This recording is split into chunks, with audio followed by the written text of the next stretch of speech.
এবং আমার পিতামাতার চরণে রইল সহস্র শতকোটি ভক্তিপূর্ণ ধন্যবাদ।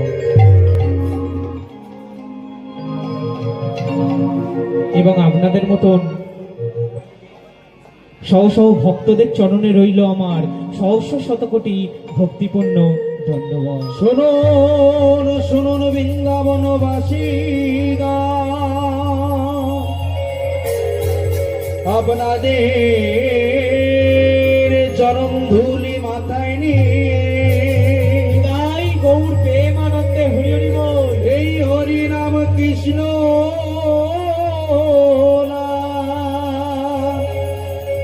পরিবেশন করিব। আপনারা আসিবেন, আসিয়ায় আমাদের আশীর্বাদ করিবে, আশীর্বাদ করিবে, যেন আমরা জনম জনম ধরে এই মধুর কৃষ্ণ নাম গাইতে পারি, নাম গাইতে পারি। ভক্তমণ্ডলী এবং আমার ভক্তিমতী মায়েরা, হরি নাম কৃষ্ণ নাম বলতে আমরা কিছুই জানি না। এই হরি নাম কৃষ্ণ নামে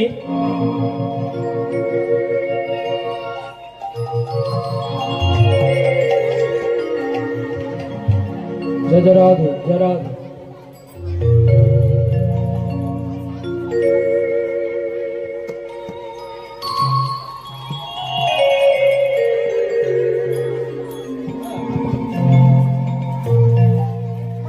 এই হরিনাম কৃষ্ণ নামের পথে কেবল শিশু মাত্র। হরি নাম কৃষ্ণ নাম, ওমা এই নামের মাঝে গো অনেক ভুল ত্রুটি হবে। আপনারা নিজ নিজ সন্তান মনে করে আমাকে আপনাদের ওই রাঙাচরণে আমাকে ঠাঁই দেবেন। কীর্তন জগতের সব থেকে কনিষ্ঠ কীর্তনিয়া কিশোর দ্বীপ এবং তার সম্প্রদায়ের তরফ থেকে রইল সহস্র শতকোটি ভক্তিপূর্ণ ধন্যবাদ। হরি হরি বল,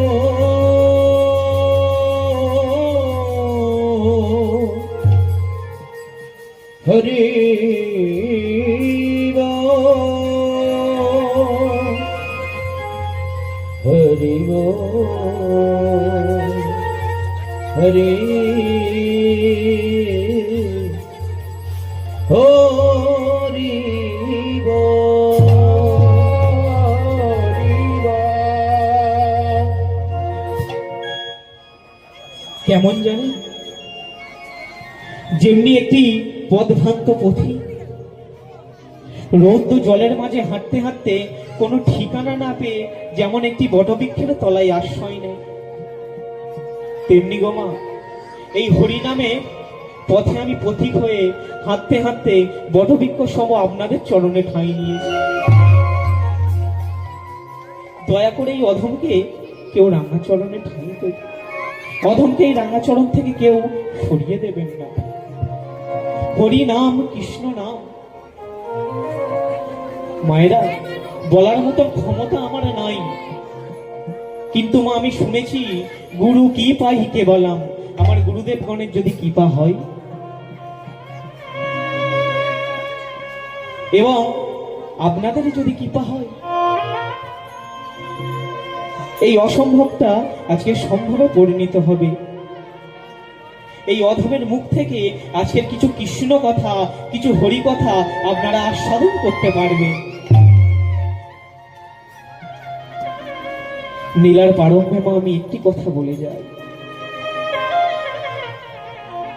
আপনারা না কৃপা করলে কোনোদিনও আমাকে আমার ভগবান কৃপা করতে পারবে না।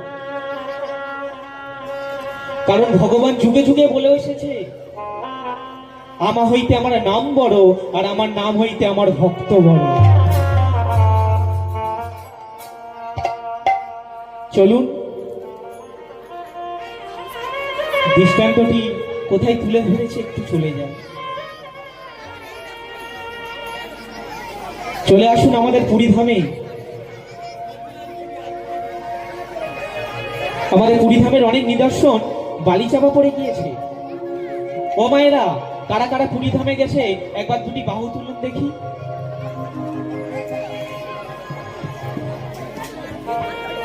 কেউ যাননি এখানে? একজন, একটা মাই গেছেন।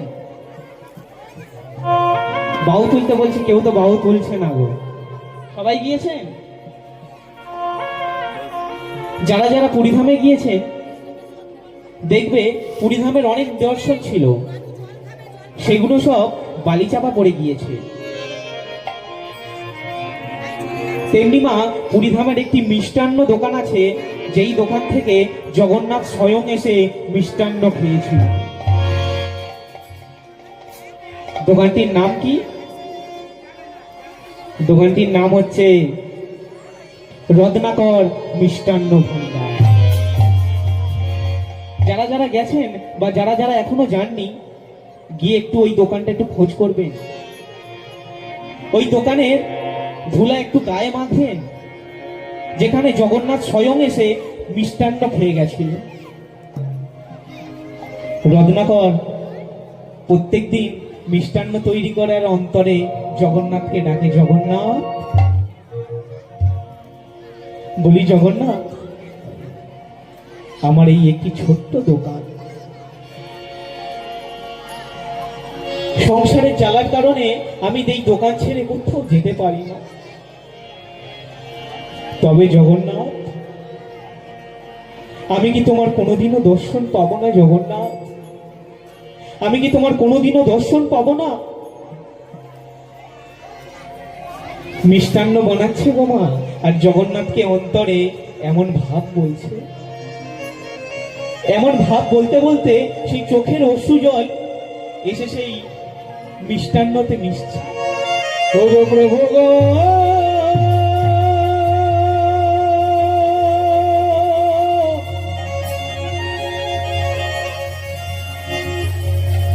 আমার প্রভু,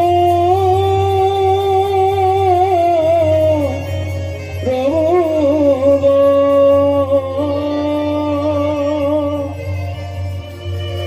আমার প্রভু,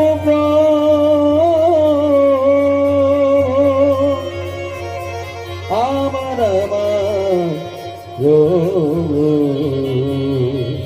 প্রভু গো, প্রভু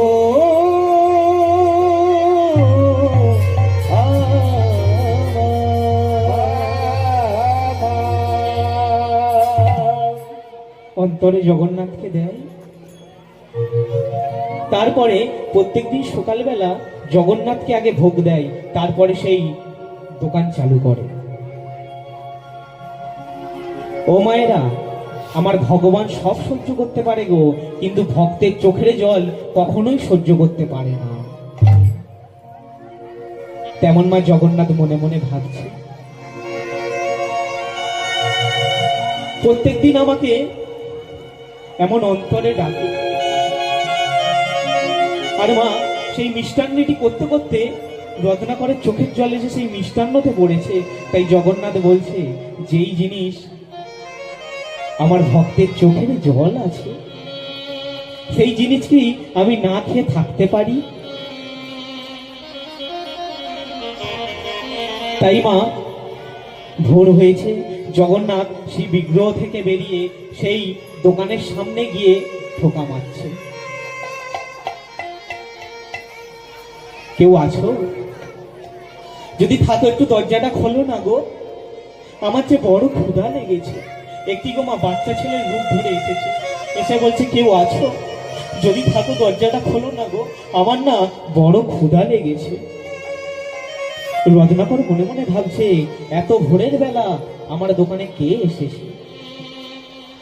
ওমা, যেই না সেই দরজাটিকে খুললো, দরজাটি খুলে দেখে না একটি ফুটফুট একটি ব্রাহ্মণ সন্তান সেই দোকানের সামনে দাঁড়িয়ে আছে। এ কি? আমার প্রভু, এ কি দেখলাম আমি? আমার প্রভু, এ কি আমার প্রভু গো, সকাল সকাল আমার দোকানে একটি বাচ্চা ছেলে আমার এসেছে। প্রভু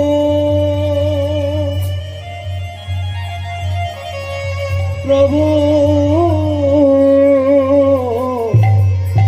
আমার প্রভু এ কি ভাগ্য আমার, সকাল সকাল আমার দোকানে একটি বাচ্চা ছেলে এসেছে। কে বাবা তুমি? আমার না বাবা খুব খিদা লেগেছে, তুমি কি আমাকে একটু সেবা দেবে? রত্নাকর মনে মনে ভাবছে বাচ্চা ছেলে তো কতটুকুই বা খাবে।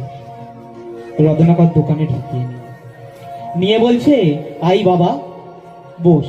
বলতে গো মা একটি প্লেটে করে দুটি সন্দেশ তুলে দিয়েছে। যেই না দিল সঙ্গে সঙ্গে শেষ। আরো দেবো দাও, আরো দেবো দাও। এই করতে করতে মা প্রায় সন্দেশটি শেষের পথে। জগন্নাথ মনে মনে করছে, একটা কি গো, তোমার দোকানের তো সব সন্দেশ সব মিষ্টান্ন খেতেই তো আমি এসেছি। আরো দেবো দাও, আরো দেবো দাও। এমন করতে করতে গো মা সেই দোকানের সব মিষ্টান্নটি শেষ হয়ে গেল।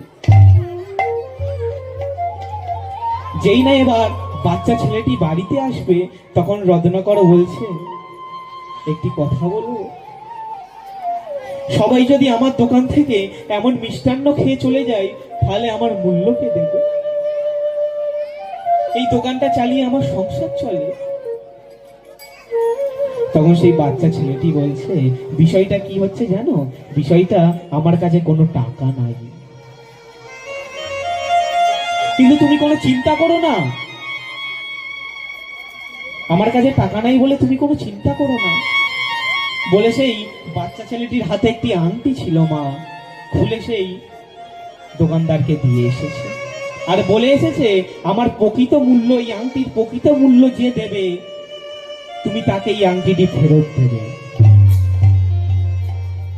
যারা মা পুরীধামে গেছেন তারা ভালো করেই জানবেন, সকাল হলে পুরীধামের পণ্ডিতদের কিছু কিছু দায়িত্ব থাকে। কেউ মন্দির পরিষ্কার, কেউ মহাবিগ্রহ পরিষ্কার, কেউ সোনার বাক্স পরিষ্কার। তেমন মা যেই পণ্ডিতটি সোনার বাক্স পরিষ্কার করতে গিয়েছে, সোনার বাক্সটি খুলে দেখছে সোনার বাক্সতে সব গয়না আছে, কিন্তু জগন্নাথের হাতে সেই আংটিটি নাই। হরি হরি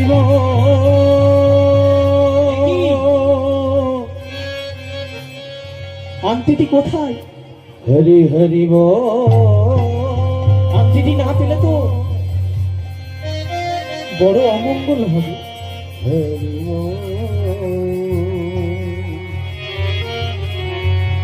হরি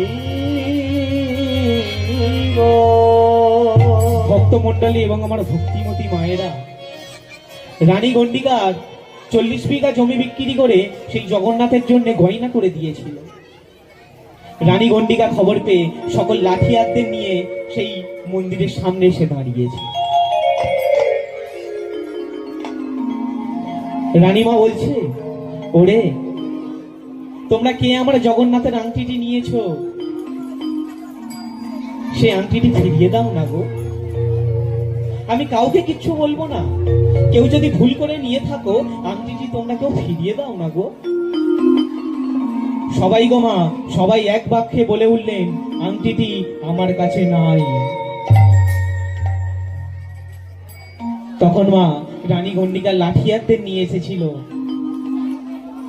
লাঠিয়ারদের সঙ্গে সঙ্গে লাঠি চালাতে বলে সকল পান্ডাদের ওপরে, লাঠি চালাও। ও মা, লাঠি চালাতে চালাতে সকল পণ্ডিতদের গা থেকে রক্ত ঝরছে।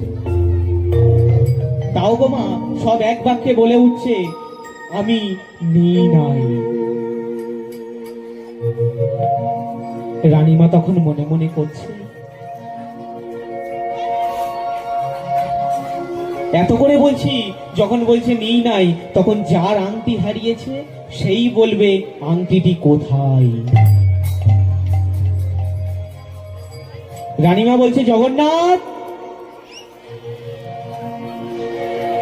জগন্নাথ যতক্ষণ না তুমি বলবে জগন্নাথ তোমার আংটিটি কোথায়, ততক্ষণ তোমার এই সামনে থেকে আমি আর উঠবো না।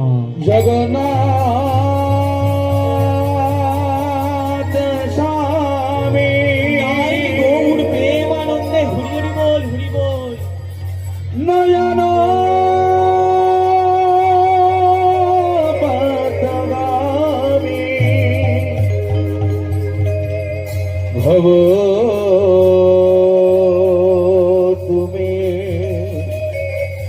জগন্নাথ স্বামী নয়ন পথগামী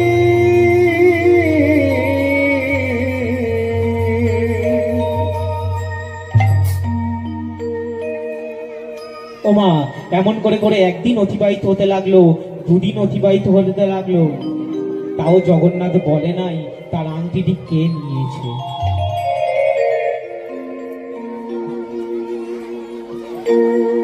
রানী গণ্ডিকা বলছে জগন্নাথ, তবে কি জগন্নাথ তুমি বলবে না তোমার আংটিটি কে নিয়েছে? তুমি বলবে না যখন সেই সমুদ্রের জলে আমি আমার প্রাণটাকেই ত্যাগ করব। যেই না গো মা, যেই না রানী গণ্ডিকা সেই সমুদ্রের জলে প্রাণটি ত্যাগ করতে যাচ্ছে, তখন জগন্নাথ মনে মনে ভাবছে আমার জন্য কেউ যদি আত্মহত্যা করে তাহলে আমার নামে তো বদনাম লটে যাবে। তাই সেই জগন্নাথ মহাবিগ্রহ থেকে বেরিয়ে একটি বাচ্চা ছেলের রূপ ধরে রানী গণ্ডিকার কাছে গিয়ে ডাকছে, রানীমা, রানীমা আত্মহত্যা করা মহাপাপ, রানীমা, রানীমা আত্মহত্যা করবে না, রানীমা, আত্মহত্যা করা মহাপাপ। রানীমা রানীমা তখন মনে মনে করছে, ওরে এই বাচ্চা ছেলে ভর দুপুর বেলা এই গঙ্গার ধারে কোথা থেকে এলো, কে ডাকছে আমাকে? রানীমা উঠে এসে বলছে, বাবা তুমি আমাকে ডাকছো কেন? বলে, রানীমা আপনি যেই কারণে আত্মহত্যা করতে যাচ্ছেন সেই কারণটা তো আমি জানি। রানীমার মনে বড় কৌতূহল হলো যে আমি যেই কারণে আত্মহত্যা করতে যাচ্ছি তুমি সেই কারণটা জানো? হ্যাঁ রানীমা, তুমি যেই কারণে আত্মহত্যা করতে যাচ্ছ সেই কি কারণে যাচ্ছ সেইটি আমি জানি। তোমার জগন্নাথের হাতের আংটি হারিয়েছে বলে তুমি তার জন্য আত্মহত্যা করতে যাচ্ছ রানীমা। শোনো রানীমা, একদিন ভোরের বেলা তোমার জগন্নাথ একটি মিষ্টান্ন দোকান থেকে মিষ্টান্ন খেয়েছিল। প্রকৃত মূল্য দিতে নাই পারে হাতের আংটিটি খুলে সেই দোকানদারকে দিয়ে এসেছিল, আর বলেছিল প্রকৃত মূল্য যে দেবে তুমি তাকে এই আংটিটি ফেরত দেবে। তা বলো না হে, সেই দোকানের নামটা কি? ও রানীমা, মন্দিরের সেই অপোজিট সাইডে সেই দোকানটার নাম হলো রত্নাকর মিষ্টান্ন ভান্ডার। রানীমা ছুটতে ছুটতে সেই দোকানের সামনে গিয়ে কাছাড় খেয়ে পড়ল। দোকানে কেউ আছো? যদি থেকে থাকো দরজাটা খোলো না গো। দোকান থেকে রত্নাকর বেরিয়ে এলো। রানীমা তুমি? রানীমা তুমি তো ডাক করলে আমি তো ওখানে চলে যেতাম, তুমি কেন এখানে আসতে গেলে রানীমা? তখন রানীমা বলছে, রত্নাকর তোমাকে আমি যা কথা বলবো তুমি সত্য সত্য উত্তর দেবে। হ্যাঁ রানীমা তুমি বলো। একদিন ভোরের বেলা তোমার দোকানে একটি বাচ্চা ছেলে এসে মিষ্টান্ন খেয়েছিল, প্রকৃত মূল্য দিতে নাই পারে হাতের আংটিটি খুলে দিয়ে গেছিল, আর বলেছিল যে তোমাকে প্রকৃত মূল্য দেবে আংটিটি তুমি তাকেই দেবে।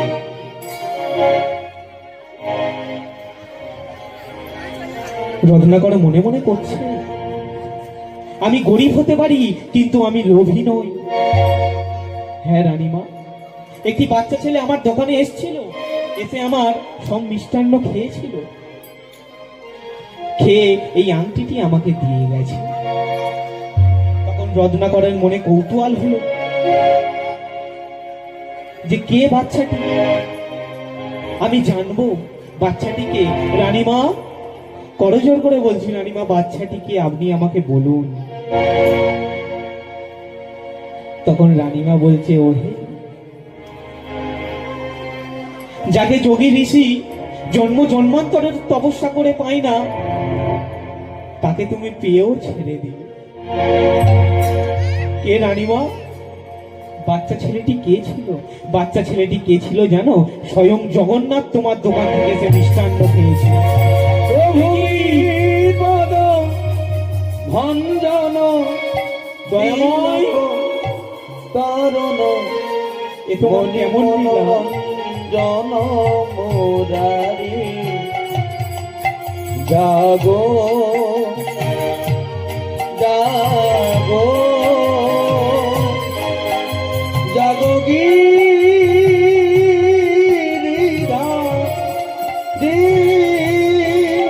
প্রভু বিপদ ভঞ্জন সংকট তারণ বলি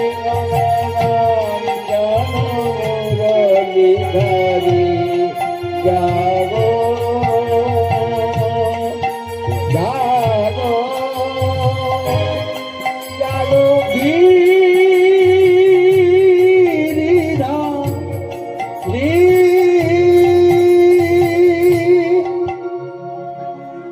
এ কি জগন্নাথ, তুমি আমার দোকান থেকে এসে মিষ্টান্ন খেয়েছো জগন্নাথ? এমনকি আমি জানি না? এ তোমার কেমন লীলা প্রভু? সঙ্গে সঙ্গে গোমা সেই রত্নাকর দোকান থেকে ছুটে ছুটে গিয়ে মন্দিরের সামনে কাছাড় খেয়ে পড়ল।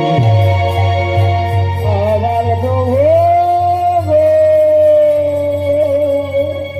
ওগো প্রভু আমার, ওগো প্রভু গো। এ কি জগন্নাথ, তুমি আমার কাছে গেছো জগন্নাথ, তাও আমি তোমাকে ধরেও ছেড়ে দিলাম। আজ থেকে রইল এই আমার দোকান, যত জনম বাঁচবো তত জনম আমি তোমার সেবা করে যাব। দেখো মায়েরা, ভক্তমন্ডলী, এই আমার ভক্তিমতী মায়েরা, ভগবান ভক্তের সব সহ্য করতে পারে, কিন্তু ভক্তের চোখের জল আমার ভগবান কখনো সহ্য করতে পারে না। ভগবান যুগে যুগে ভক্তকে বড় আসন দিয়ে এসেছে, আমা হইতে আমার নাম বড়, আর আমার নাম হইতে আমার ভক্ত বড়। নিতাই হরিব হরিব হরিব। ও মায়েরা, আমরা যে ভগবানকে দিয়ে আসা কথাগুলো তো আমরা ভুলে যাচ্ছি।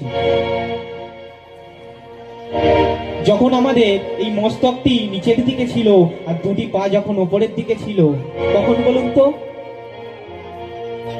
মাতৃগর্ভে, তখন সেই জ্বালা কিন না সহ্য করতে পেরে ভগবানকে আমরা ডাকছি, দয়াময়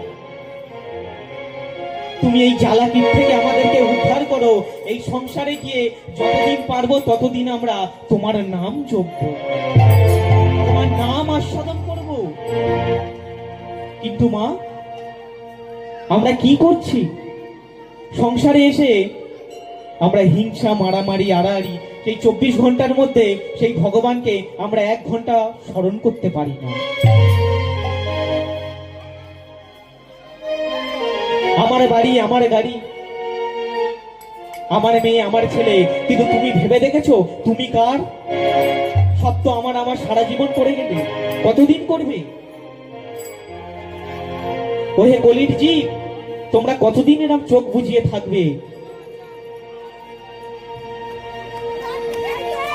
ও মায়েরা, হরি নাম মধুর নাম, আমরা কলির জীব হয়ে এই নামটি আমরা হেলাই হারিয়ে দিচ্ছি। এই নামটি আমরা কেউ আস্বাদন করছি না। ওমা, আপনারা কেউ অনুষ্ঠান বাড়িতে গিয়েছেন? অনুষ্ঠান বাড়ি, অনুষ্ঠান বাড়িতে প্রথমে কি দেয়? কি দেয় গো মা? অনুষ্ঠান বাড়িতে প্রথমে কি দেয়? প্রথমে থালা দেয়, তারপরে কি দেয়? লেবু।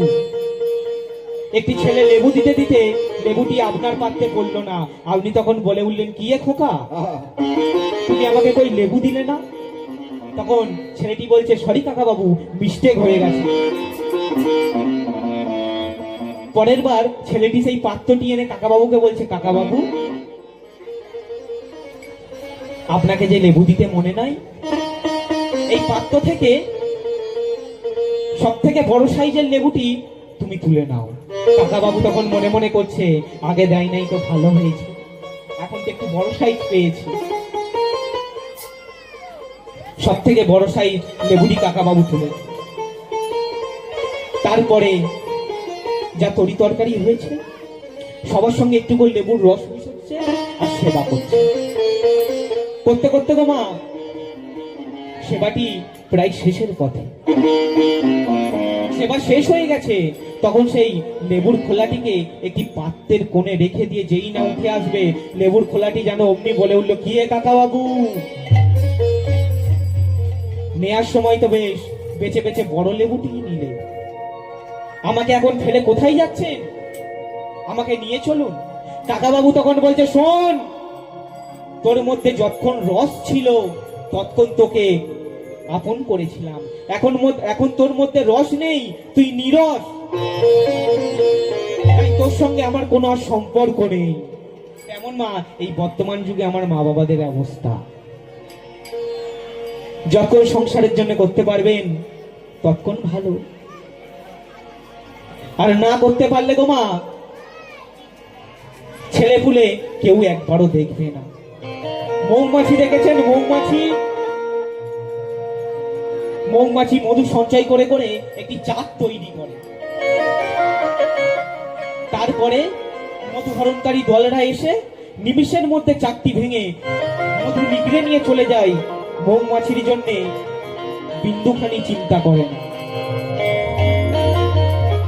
তেমন মা, এই কলিযুগে আমরা মা বাবা সারা জীবন আমরা কাজ করলাম, সারা জীবন আমরা এই সংসারের পেছনে অতিবাহিত করে দিলাম, দিয়ে দিয়ে এককালীন যখন আমাদের টাকা যখন ব্যাংকে জমে যায়, তখন আমরা মনে মনে করি যে আমার তো বয়স হয়েছে, এবার ওই টাকাটি নিয়ে আমি বসে বসে খাবো। তখন মনে হয়, ওই না রে, আমার ছেলে কলেজে ভর্তি হবে, তার অ্যাডমিশন আছে, সামনে আমার মেয়ের বিবাহ। এমন করতে করতে মা, আপনার দেহ থেকে কখন প্রাণটি চলে গেল আপনি নিজেও জানলেন না। কি বলেছিলাম মা? মৌমাছি যেমন ফুল থেকে বিন্দু বিন্দু মধু সঞ্চয় করে যখন একটি চাক তৈরি করে, তেমন আমরা এই সংসারে কাটার আঘাত সহ্য করে করে ব্যাংকে এককালীন টাকার চাক তৈরি করলাম। শেষ পর্যন্ত যখন ভাবলাম যে না রে, এবার আমরা বসে বসে খাবো, ছেলে মেয়ের কথা ভাবতে ভাবতে এই দেহ থেকে কখন প্রাণটি চলে গেল আমরা নিজেও জানলাম না। তেমন মা, ব্যাংকে ওই এককালীন চাক, যেমন মৌমাছির চাক যেমন মধুহরণকারী দলটা যেমন নিগড়ে নিয়ে চলে আসে, তেমন আমাদের ব্যাংকে থেকে টাকা পয়সা আমাদের ছেলেরা নিগড়ে নিয়ে চলে আসবে। ক্ষণিকের জন্য আমাদের কথা মনে পড়বে, তারপরে বাদ বাকি সবাই ভুলে যাবে। তাই এ জগৎ, কার জন্য ঘুমিয়ে আছো এখনো? যাকে আমরা কথা দিয়ে এসেছিলাম যে ভগবান, যতদিন বাঁচবো ততদিন আমরা তোমার নাম করব, কিন্তু আমরা সংসারে কি করছি? 1 ঘন্টার মধ্যেও, এই যে আমাদের 24 ঘন্টার মধ্যেও আমরা 1 ঘন্টা তার নাম করছি না।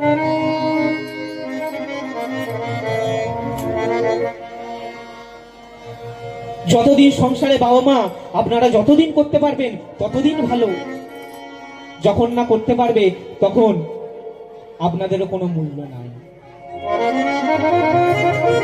বাবাকে খুব ভালোবাসে, মাকে খুব ভালোবাসে, বাবা প্যারালাইজ হয়ে বাড়িতে পড়ে আছে, ছেলে একবারও এসে বলে না যে বাবা তুমি কেমন আছো। মা চোখে দেখতে পাই না, একবার এসে বলে না মা তুমি কেমন আছো। কি করছি আমরা? তাই বলছি আপনারা কেউ ঘুমিয়ে থাকবেন না, সকলে মিলে আজকের এই সবাই এক জায়গায় হয়ে এসেছি, সকলে জয় বৃন্দাবনে বুকে কৃষ্ণ বলে গাও দোলে, চলো না জয় বৃন্দাবনে, চলো না জয় বৃন্দাবনে, চলো না জয় বৃন্দাবনে।